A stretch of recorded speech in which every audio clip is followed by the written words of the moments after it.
¿Cómo están? Buenos días. Vamos a empezar, repito, con la clase.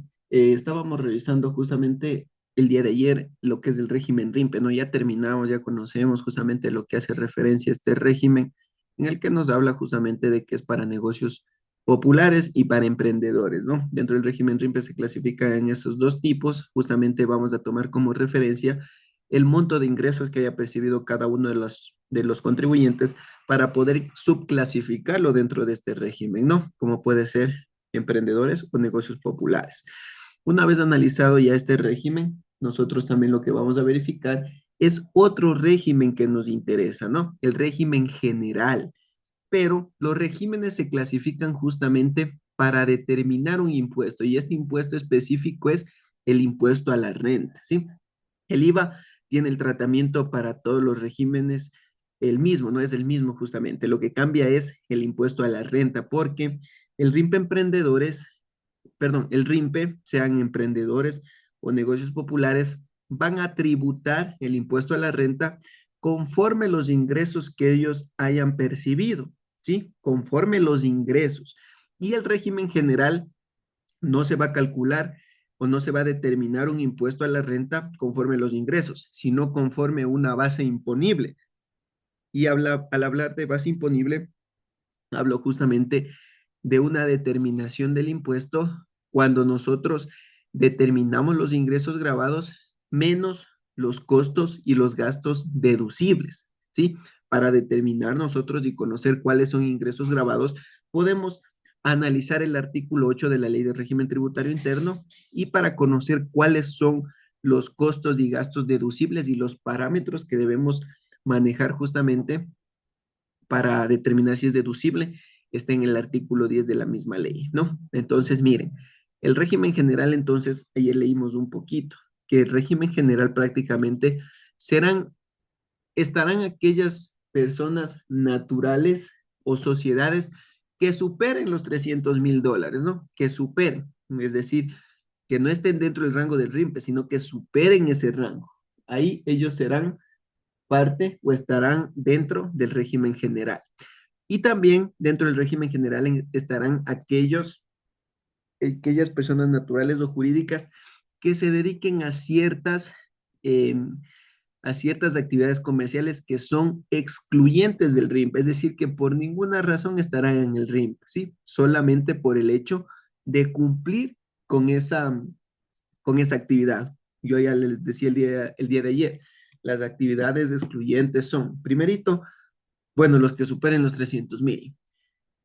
Segundo, los servicios profesionales, las rentas de capital, la relación de dependencia, etcétera, ¿no? Por aquí yo ya les había puesto justamente los que se encuentran exentos. Aquí están, miren. Tenemos las actividades económicas previstas en el artículo 28 y 29, que son de construcción y lotización. Tenemos el transporte, que de igual manera es una actividad excluyente. Mire, ya eso, entonces todas estas actividades o esas personas naturales o jurídicas que superen los $300,000 estarán en un régimen general. Y como les digo, el régimen general es para determinar un impuesto a la renta, pero con otro tipo de cálculo, ¿sí? Como les había dicho, determinando una base imponible. Dentro del, dentro de las personas, bueno, dentro de los regímenes, no importa cuál régimen se encuentren, pero van a ser, claro, los que se encuentran en un régimen general, ¿no? Dentro del régimen general van a existir personas obligadas a llevar contabilidad y personas que no están obligadas a llevar contabilidad, ¿no? Y vamos a ver qué nos dice la ley de acuerdo a las personas que ya se van a obligar a llevar contabilidad, ¿no? ¿Quiénes van a ser obligados a llevar contabilidad? Y miren lo que nos establece la normativa en el artículo 37 del reglamento de la ley de régimen tributario interno. ¿Qué nos dice este artículo? Todas las sucursales y establecimientos permanentes de compañías extranjeras y las sociedades definidas como tales en la ley de régimen tributario interno están obligadas, ¿no? En primera instancia, ¿qué me dice? Todas las sociedades están obligadas a llevar contabilidad, ¿sí? Todas las sociedades. Y más abajito, ¿qué nos dice? Y las personas naturales también estarán personas naturales y sucesiones indivisas también serán obligadas a llevar contabilidad siempre y cuando cumplan con estos parámetros. ¿Y cuáles son los parámetros que deben cumplir las personas naturales o las sucesiones indivisas? Porque ya leímos en el inciso anterior, las sociedades son obligadas a llevar contabilidad, ¿sí? Son obligadas a llevar contabilidad por el simple hecho de ser personas jurídicas, ya están obligadas a llevar contabilidad.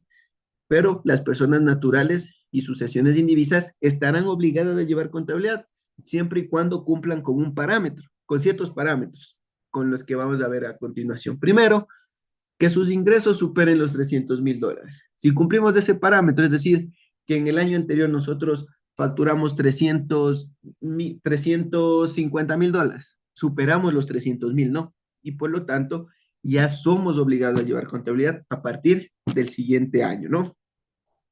O de igual manera, si sus costos y gastos superan los 240,000 dólares, estaríamos obligados, ¿no? A llevar contabilidad. O si su capital es superior a los 180,000 dólares. Bien, miren entonces, ahí estaríamos obligados a llevar contabilidad. Eso en cuestión de lo que es los obligados, ¿no? Miren por aquí. Y esta tablita está desactualizada, ¿no? Pero quiero que ustedes busquen, justamente, pueden poner en internet, ponen en el buscador, eh, pongan únicamente impuesto a la renta 2024, ¿sí? Impuesto a la renta. No quiero que busquen la tablita para el régimen emprendedor, esa es otra tablita. Esta tablita que ustedes ven aquí, déjenme le busco mejor, la actualizada. Y pongo aquí, impuesto a la renta 2024.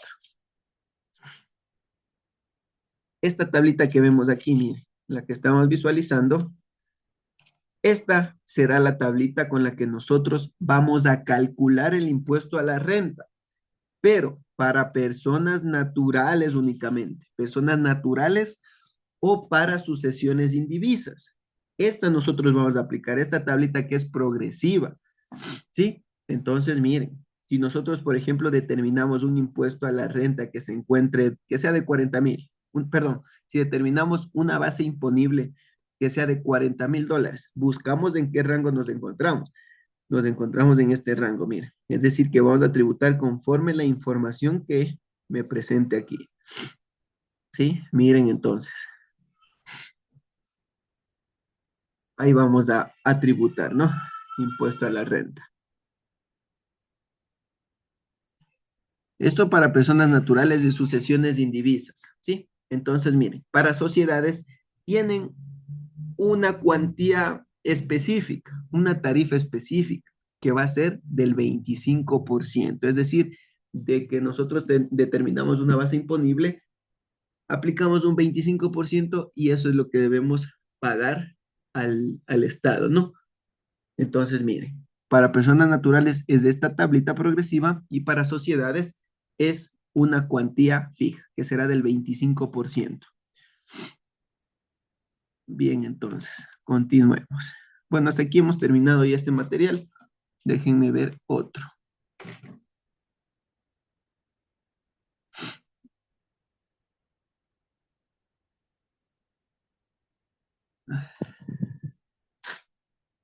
Vamos a la unidad 3 a ver qué tenemos por aquí. Tenemos materia, sí creo.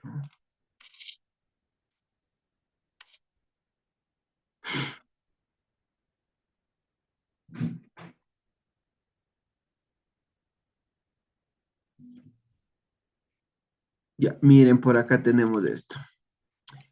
Contribuyentes especiales, miren.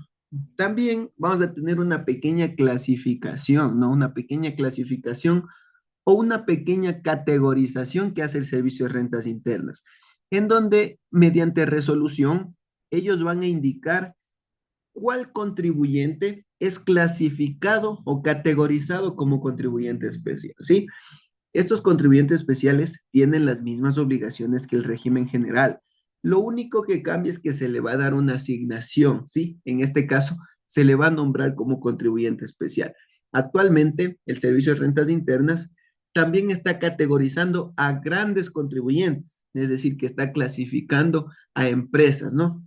Como por ejemplo, nosotros si verificamos en alguna factura, vamos al comisariato de Supermaxi y verificamos ahí, ellos son grandes contribuyentes, clasificados como grandes contribuyentes, ¿sí? Es una categorización que da el Servicio de Rentas Internas con la finalidad de que, es un grupo bien reducido, son aproximadamente 100 o un poquito más de contribuyentes clasificados como grandes empresas con la finalidad de que ellos van a tener mayor control del servicio de rentas internas, ¿sí? De acuerdo a los procesos que ellos manejen.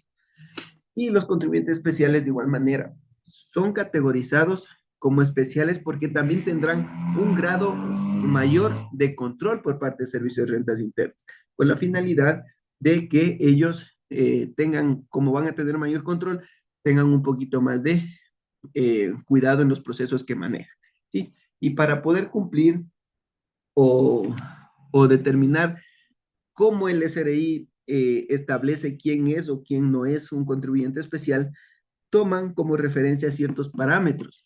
Entre ellos se encuentra, miren, el monto de sus activos, es decir, que sus activos deben ser grandes, no deben manejar grandes cantidades de activos para que sea considerado como contribuyente especial. El volumen y relevancia de sus transacciones, es decir, que generen muchísimas transacciones o muchísimas ventas, muchísimos costos y gastos, que incurran bastantes costos y gastos para que sean considerados como contribuyentes especiales, ¿no? De igual manera, la participación en la recaudación tributaria, es decir, que ellos como están actuando, como van a tener mayor eh, volumen de transacciones, ellos lo que van a hacer es, por ejemplo, si actúan como agentes de retención, van a retener una cantidad significativa de tributos, ¿no? Que luego esto se trasladará al Estado. Entonces, miren, eso toman como referencia justamente para lo que es la determinación del, de los contribuyentes especiales. Veamos entonces, ¿qué más tenemos por acá?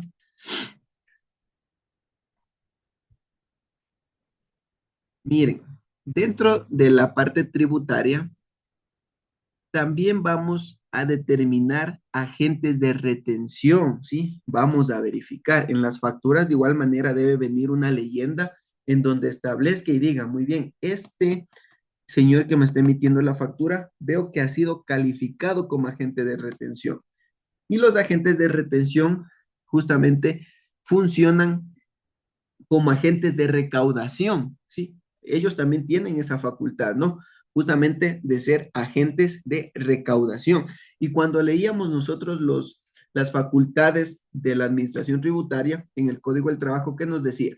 Que una de las facultades es la facultad recaudadora.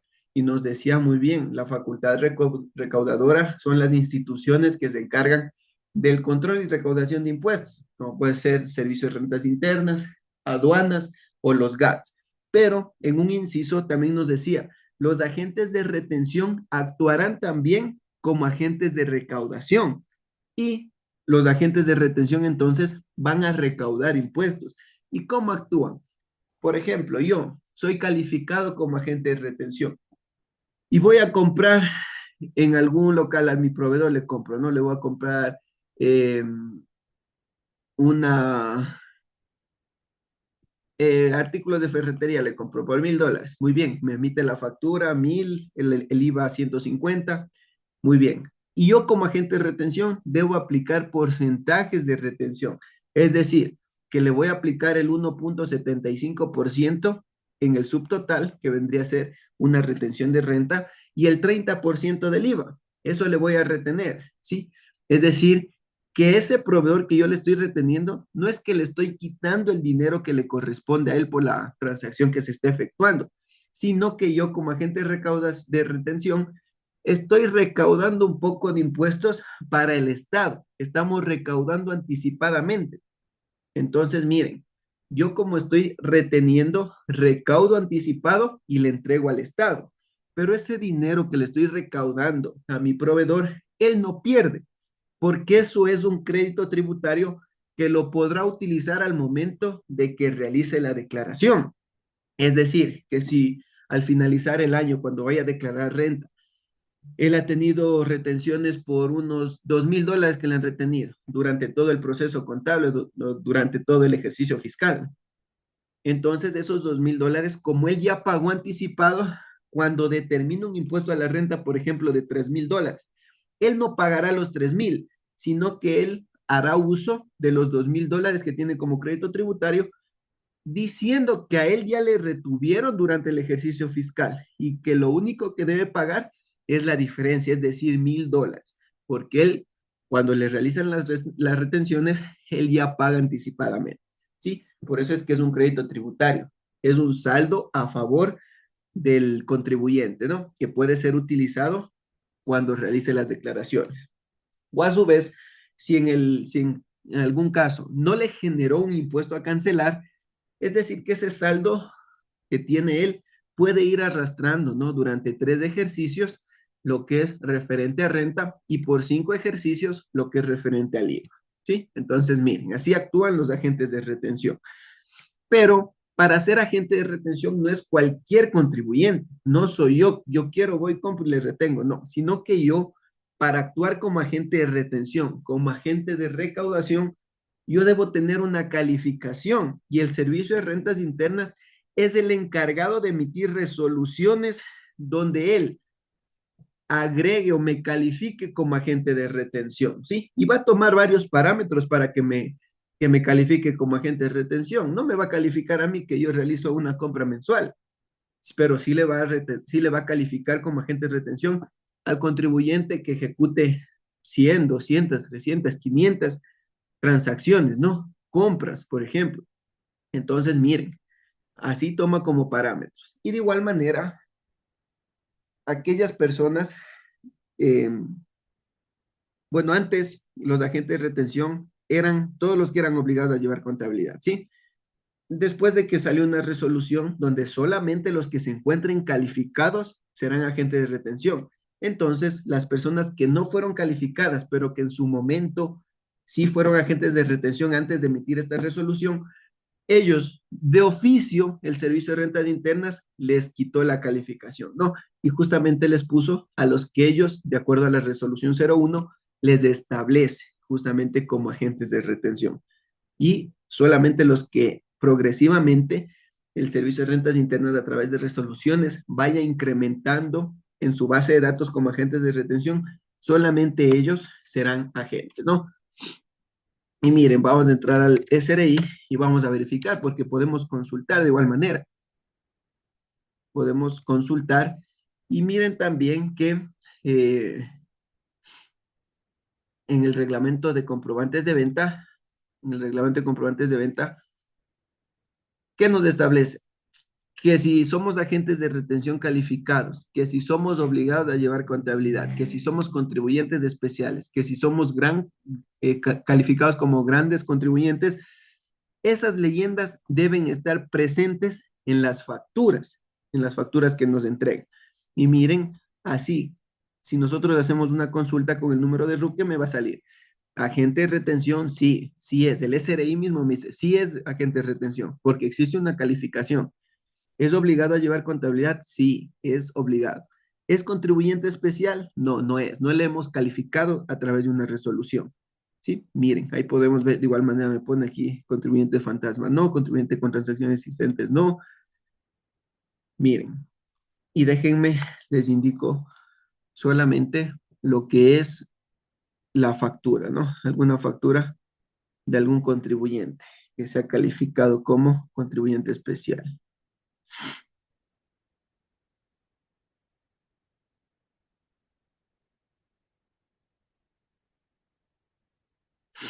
Miren, así debe venir las leyendas. Miren. Es contribuyente especial según la resolución 410E. ¿Es obligado a llevar contabilidad? Sí. Miren, y por acá abajo me pone, bueno, no pone nada más, pero miren, estas son las leyendas que deben estar, ¿no? Que es contribuyente especial y que es obligado a llevar contabilidad. ¿Por qué me interesa que esté esta leyenda? Porque cuando yo vaya a desarrollar porcentajes de retención, debo verificar también la calificación o la categorización de mi proveedor. porque no es de aplicar porque sí las retenciones, ¿no? Sino que debemos verificar antes de aplicar, porque existen porcentajes justamente conforme la categoría de mi proveedor. Entonces, mire, así funciona lo que es los agentes de retención. ¿Sí? Y para ir terminando, tenemos por aquí los parámetros que el Servicio de Rentas Internas toma como referencia para que sean calificados como agentes de retención los contribuyentes. Primero, que se encuentren obligados a llevar contabilidad, ¿sí?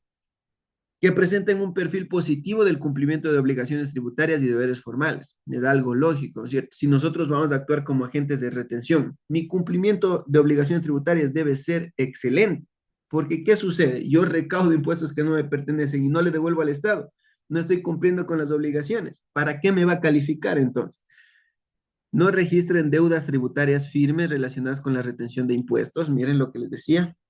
Si yo recaudo dinero que no me pertenece, solamente actúo como agente de recaudación y no le devuelvo al Estado,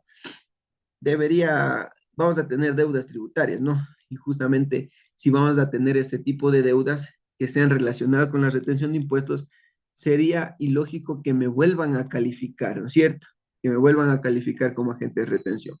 Otro parámetro es la relación de su impuesto a la renta causado y el total de los ingresos no represente,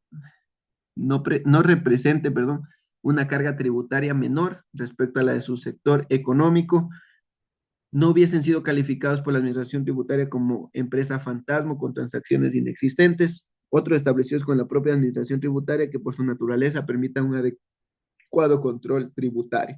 Esos serían prácticamente los parámetros, ¿no? Que se utiliza para calificar como agentes de retención, ¿sí? Más adelante que tenemos cuáles son las obligaciones de los agentes. Eso vamos a dejar para la próxima clase, ¿no? Ahí les dejo la clase grabada entonces para que ustedes revisen. Gracias.